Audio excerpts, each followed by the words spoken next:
माँ जगत जननी क्या कहती है, मैं उससे प्रसन्न हो जाती हूँ बहुत आसानी से जिसका मन निर्मल होता है।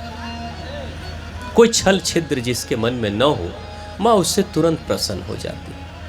कभी आप इस बात को लेकर परेशान मत होइएगा कि कौन सा प्रसाद हम चढ़ाएंगे तो माँ खुश होगी, कौन सा मंदिर में प्रसाद और कितना चढ़ावा चढ़ाएंगे तो माँ प्रसन्न हो जाएगी। कभी इस बात को लेकर परेशान मत होइएगा। जो आपकी क्षमता है, जो आपकी स्थिति है, आपके जो पैसे भी हैं, आपके जो अनाज है, आप जिन पैसों से प्रसाद खरीद देंगे वो सब माँ की है, सब उन्हीं के हैं। बस हृदय से अपने आप को ही चढ़ाना है कि मैया ये मेरी क्षमता है, मैं भी आप ही की हूँ और जो चढ़ावा चढ़ा रही हूँ ये भी आप ही का है, आप ही की सामग्री मैं आप ही को दे रही हूँ। ऐसा मन में भाव लेके जाना है। दुनिया में अगर आपको जरूरत पड़े दिखावा करने का, दिखावा करिए, कोई बात नहीं। माँ भगवती के सामने किसी दिखावे की जरूरत नहीं है। यहाँ तो जितना ही साफ मन से जाएंगे उतना ही कल्याण होगा, और जितना ही माँ के सामने दिखावा करेंगे, दो मन नहीं। भगवान क्या कहते हैं कि चैन कब मिलेगा आपको, जीवन में चैन कब मिलेगा?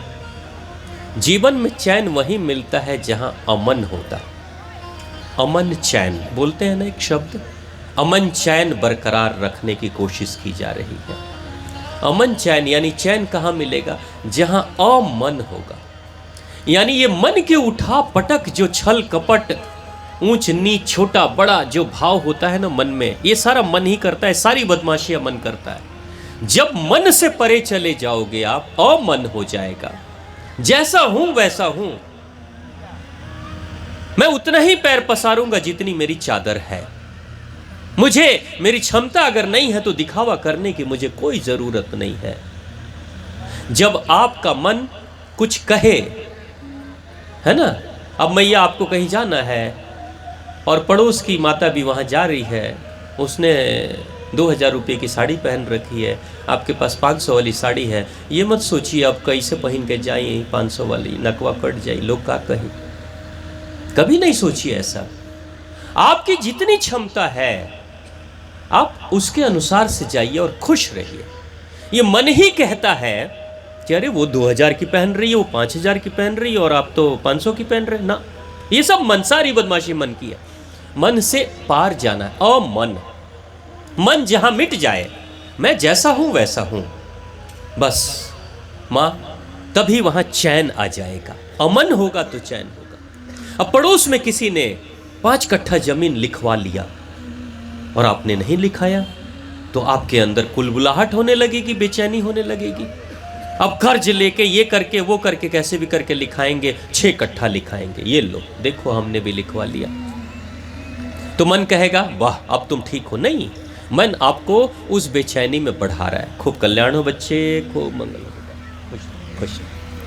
हाँ, तो मन से परे जाना है। मन की शरारतों को, बदमाशियों को आप ना कहने की आदत डालिए। दिखावा माँ को पसंद नहीं। माँ कहती है निर्मल मन से आओ, मुझसे क्या छिपा है। एक बच्चा बहुत सूट बूट पहन के आएगा तो माँ इंप्रेस हो जाएगी, खुश हो जाएगी, प्रभावित हो जाएगी। ऐसा थोड़ी, माँ तो तुमको नंगे भी देखी है, जब तू पैदा हुआ तब भी देखी है। तुम क्या माँ के सामने, माँ क्या नहीं जानती है, हम सब के बारे में अच्छी तरीके से जानती है। माँ तो मन में ही बैठे रहती है, तो मनोकामना जानती है, दिखावा नहीं। दिखावा जो करता है, माँ कहती है मैं दिखावे को, अहंकार का भक्षण करती हूँ, अहंकार का भक्षण करती हूँ। माँ कहती है अहंकार का भक्षण, जैसे रावण का अहंकार बहुत बड़ा हो गया था, माँ ने भक्षण कर लिया, राम जी को भेज दिया। नवरात्रि के व्रत राम जी ने किया और माँ का आशीर्वाद मिला। उसके बाद राम जी गए और उसके बाद से राम जी ने सबका नाश कर दिया। तो नाश कौन कर रहा है? राम जी आगे आगे चल रहे हैं, लेकिन माँ भगवती के ही तो आशीर्वाद जा रहा है ना राम जी के साथ में, और माँ ही भगवती ने ही तो सब कुछ खत्म कर दिया ना। यानी कि अहंकार को खा जाती है, दिखावा को माँ नष्ट कर देती है। एक बार एक विचित्र घटना घटी। ये कुछ साल पहले की बात है। दामाद जी अपने ससुराल जा रहे थे, उनके साथ उनका करीब 6-7 साल का बेटा था, साथ में जा रहा था। तो पहले उतनी गाड़ियाँ तो थी नहीं कि लोग गाड़ी पे सवार होकर ट्रेन पे, बस पे, कार पे चले जाएंगे। वो पैदल जा रहे थे और नदी के उस पार उनका ससुराल था।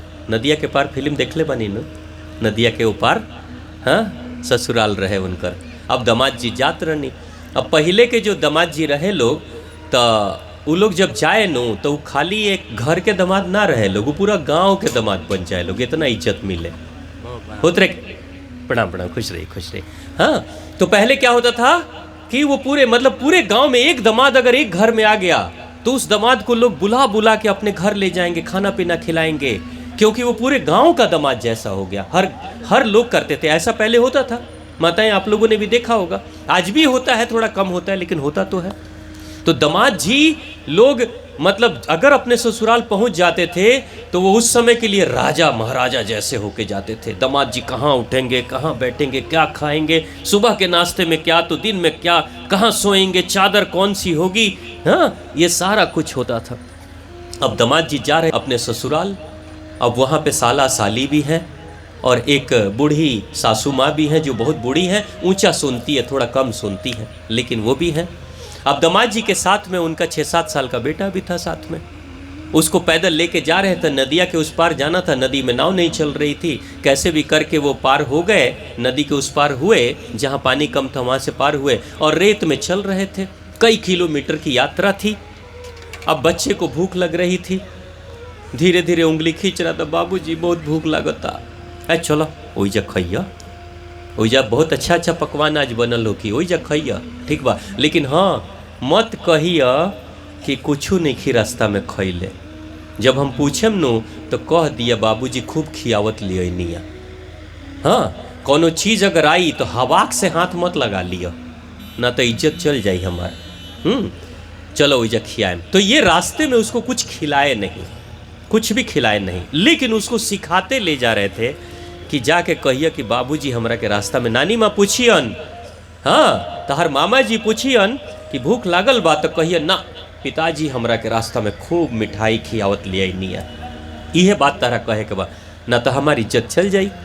यही सिखा के ले जा रहे थे, सिखा के ले जा रहे थे कि कैसे कैसे खाना है।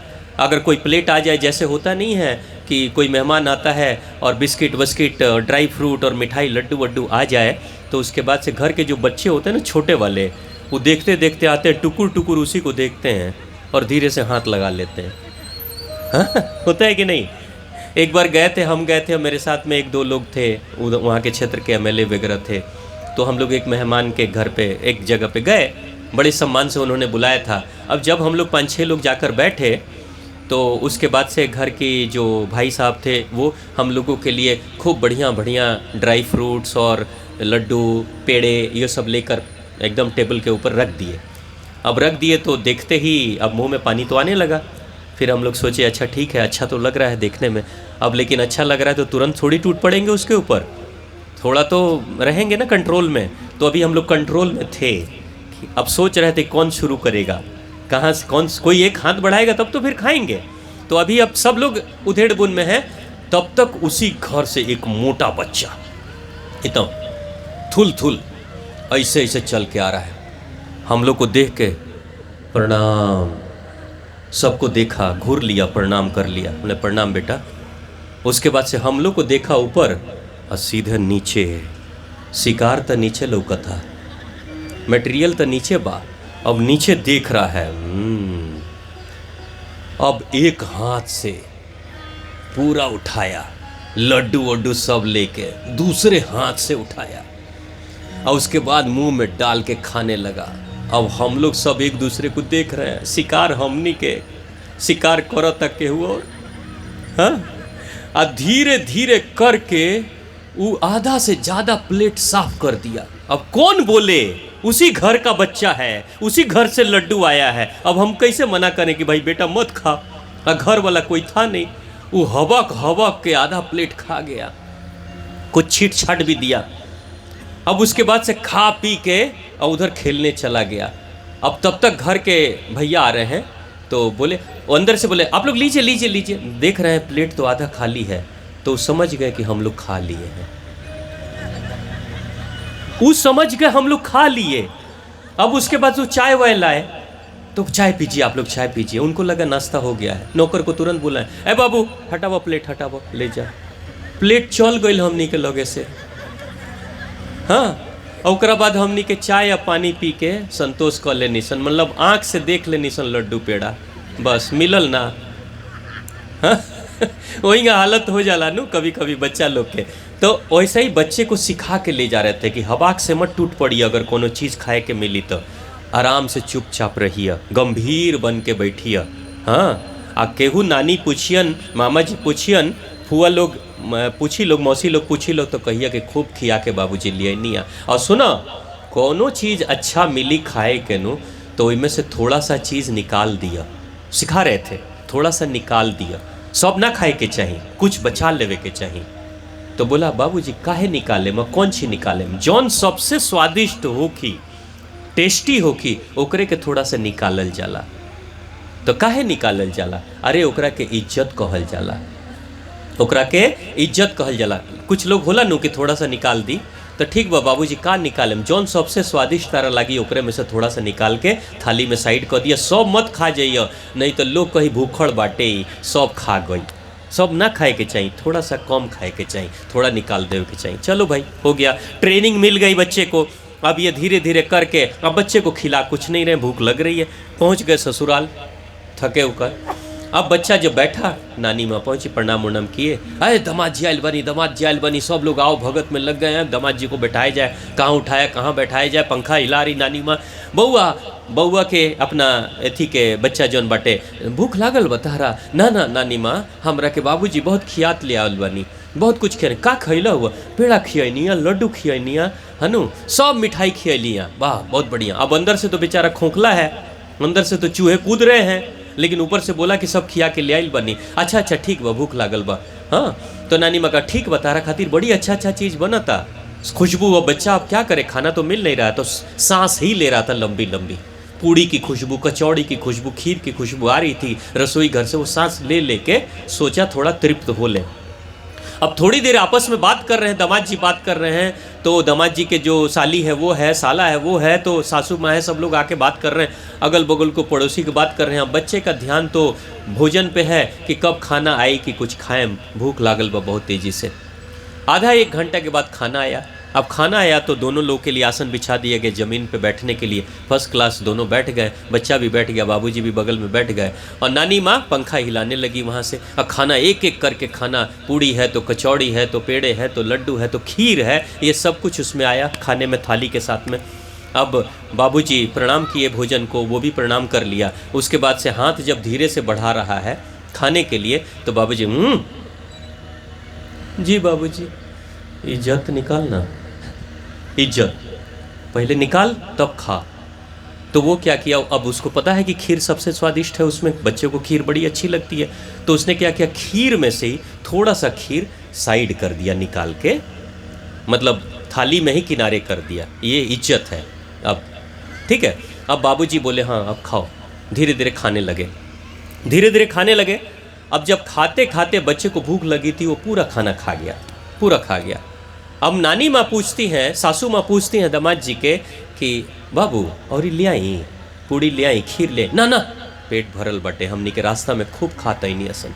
अच्छा तो बाबू के भूख लागल हो कि अभी और बाबू तारा खातिर कुछ ले आई। अब मन तो था कि कहीं के हाँ ले आई, लेकिन बाबूजी के ना ना पेट भरल बा एक। हाँ बेटा तुमको हम मिठाई खिलाते लाए, हाँ बाबूजी बहुत मिठाई खिलाते लाए, आप इतना मिठाई खिलाए हैं कि अब क्या बोले, पेट में जगह ही नहीं है। ठीक, अब बाबूजी उसको मना कर दिया, बेचारे को भूख लगी थी, लेकिन बाबूजी अपनी झूठी इज्जत के चक्कर में उसको मना कर दिया। थाली खाली ये ना दिखाने के लिए कि भाई हमने अपने बेटे को कुछ नहीं खिलाया, इज्जत चली जाएगी, दिखावा। अब लेकिन बाबूजी धीरे धीरे खा के, खाना अभी खा रहे हैं और बात कर रहे हैं, खाना खा रहे हैं और साले साली से, सासू माँ से बात कर रहे हैं। इधर बच्चे को तो भूख लग रही है, बच्चों को भूख बहुत लगती है। तो जब देखे कि बाबूजी ने मना कर दिया, अब खाना कुछ नहीं मिलेगा, और तब तक उसकी नज़र पड़ी अपने इज्जत पे, जो खीर निकाला था ना उसी पे उसकी इज्जत पे नज़र पड़ी। तो अब देखा, उधर देखा और बाबूजी को देखा। अब जब बाबूजी बात में लगे हुए हैं, तो धीरे से बाबूजी का पैर पकड़ के, ए बाबूजी, ए बाबूजी, हाँ बोल क्या बात, हम अपन इज्जतिया खा जाई। हाँ अब है चुप, इज्जत खाए वाला हो। हाँ तो फिर थोड़ी देर के बाद, ए बाबूजी बहुत भूख लगल बा, खा जाई हम अपन इज्जत। हाँ अब देखे कि बाबूजी खाने भी नहीं दे रहे हैं, मंगाने भी नहीं दे रहे हैं, तो धीरे से उंगली लगा के आहिस्ते आहिस्ते करके सारा खीर खींच खींच के सारा इज्जत खा गई। हाँ, अब बाबूजी को पता नहीं कि इज्जत खा गया, लेकिन फिर भी भूख मिटी नहीं, पेट भरा नहीं। पेट जब भरा नहीं तो बाबूजी की भी इज्जत पे नजर पड़ी। जो थाली में बाबूजी निकाल के खीर रखे हुए थे साइड में, सोचा कि बाहर फेंकाएगा, इससे अच्छा है कि हम खा जाए। ए बाबूजी, ए बाबूजी, हाँ बोलो क्या है? हाँ? हम रो इज्जत खा जाई अपना इज्जत हम खा जाई, है ना? तो है चुप। अब उनको पता नहीं कि अपना खा चुका है। जब नहीं माने, नहीं सुने, नहीं मंगाए, ए बउआ का कहता रे, दादी माँ करे, नानी माँ, बउआ का कहता रे, कुछ मांगता रे क्या? ना ना, कहता पेट भर गइल बा, कहता पेट भर गइल बा। फिर थोड़ी देर के बाद जब कुछ नहीं आता, ए बाबूजी हम राउर इज्जतिया खा जाई, बोली ना खा जाई। तब तक ए बाबू का खाए के कहता रे, कुछ बुझाता घोड़ल बा उनका, कुछ मिलल नहीं के का खाए के कहता रे। अब जब पता चल गया कि सासू माँ सुन ली, साले साली लोग देख लिए, अब इज्जत चली गई, तो थाली उठाते हैं और कहते ले ससुरा ते तो पैदा भइल बड़े हमारी इज्जतिया खाए खातिर, ले खा ले। अब एक बात बताइए, माँ भगवती यही कहती है, काहे क्या दिखावा का जिंदगी जी रहे? भाई उसको भूख लगी है, उसको खाने दीजिए। आपको भी भूख लगी, आराम से खाइए। दिखावे की जिंदगी क्यों जीना? दुनिया में अगर आपको दिखावा करना है, करिए। माँ भगवती के सामने कभी दिखावा मत करिए। माँ कहती है जितना साफ होंगे, जितना मन निर्मल होगा, जैसा है वैसा है।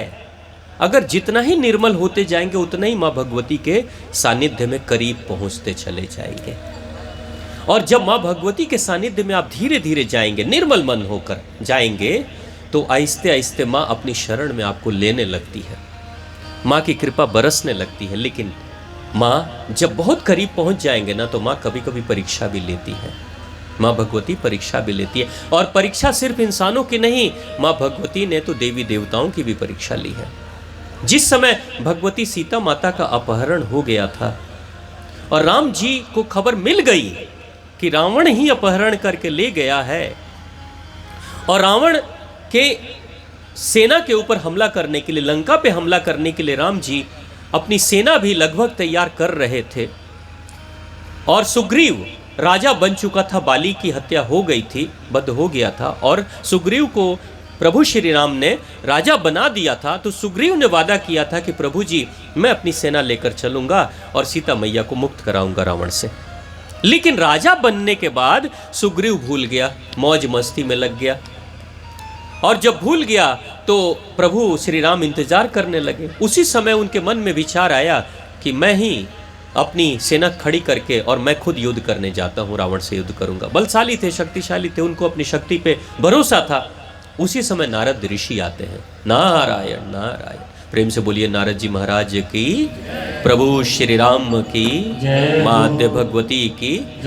नारद ऋषि आते हैं और नारद ऋषि कहते हैं, प्रभु क्यों व्याकुल हैं, क्यों चिंतित हैं, आपके चेहरे पे सिकन क्यों है, आप तो हमेशा मुस्कुराते रहते हैं, आज तनाव क्यों है? उन्होंने कहा, सारा वृतांत सुना दिया कि देवी सीता का अपहरण हो गया है और मैं रावण पे चढ़ाई करने जा रहा हूँ, हमला करने जा रहा हूँ। उन्होंने कहा, ना ना प्रभु, मत हमला करना, मत करना, क्योंकि अगर आप इस समय करोगे तो आप पराजित हो जाओगे, इस वक्त करोगे पराजित हो जाओगे। उन्होंने कहा, क्यों? वो अधर्मी है, वो धर्म का नाश कर रहा है, वो देवी सीता का उसने अपहरण किया, अत्याचार किया है, मैं उसको मारूंगा क्योंकि मैं धर्म के रास्ते पे चल रहा हूँ। उन्होंने कहा, ठीक है, लेकिन उसको खास आशीर्वाद और संरक्षण मिला हुआ है, आप अगर उस पर हमला करोगे ना तो हार जाओगे। प्रभु राम ने पूछा कि किसका संरक्षण मिला है? उन्होंने कहा, माँ आद्य शक्ति जगत जननी, माँ जगदम्बा, माँ परम्बा, माँ दुर्गा मैया का ही आशीर्वाद उसको मिला हुआ है। क्योंकि सोने की लंका शिव जी की है, लेकिन सोने की लंका तो माँ भगवती के लिए ही ना तो शिव जी ने बनाया था, इसलिए माँ भगवती ने आशीर्वाद दिया है कि उस सोने की लंका की रक्षा मैं ही करूंगी। यानी माँ भगवती की शक्तियां वहां पे काम कर रही है। जब तक माँ भगवती का सुरक्षा कवच समाप्त नहीं होगा, आशीर्वाद समाप्त नहीं होगा, जब तक आपको माँ भगवती का आशीर्वाद नहीं मिलेगा, तब तक हमला करोगे तो आप जीत नहीं पाओगे। रावण बहुत शक्तिशाली है।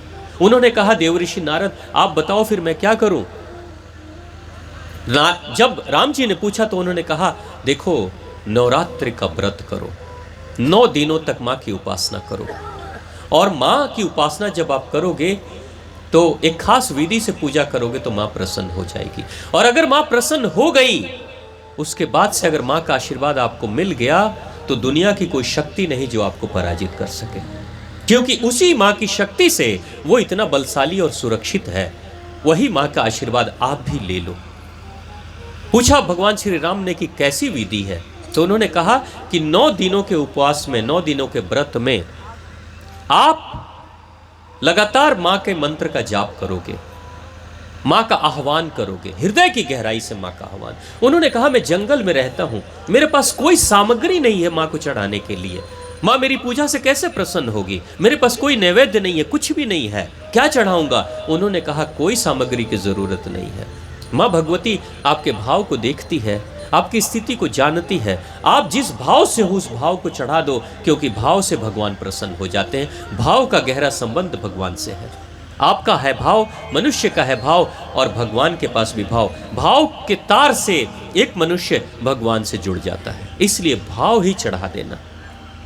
माँ को सब पता है, लेकिन अंतिम दिन माँ के 9 दिन उपवास व्रत करना और माँ का आह्वान करना, दिन रात माँ का आह्वान करना, माँ को याद करना, माँ को स्मरण करना, माँ की कथा सुनना, माँ का नमन वंदन करना, और 9वें दिन आप 104